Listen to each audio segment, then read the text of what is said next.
Siyasi şərhçi Asif Şəfəqqətov növbəti 5 ildə dünyada hansı hadisələrin baş verəcəyi ilə bağlı proqnoz verib. Missiyas xəbər verir ki, o bu barədə özünün Facebook sosial media hesabında paylaşım edib. Növbəti 5 il üzrə proqnozlarım.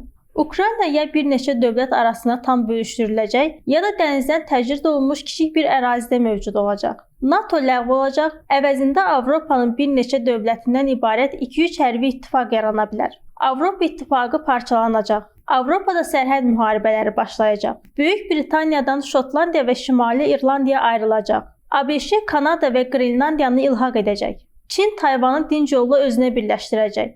İsrail ya ləğv olacaq, ya da əhalisinin yarısını itirəcək. Asif Şəfəqqətov qeyd edib ki, bu proqnozlar indi fantastik görünür. Lakin ilk 3 hadisə baş verərsə, digərləri domino effektinin nəticəsi olacaq. İlk 3 hadisənin baş vermə ehtimalı çox yüksəkdir. NATO hətta daha tez ləğv oluna bilər.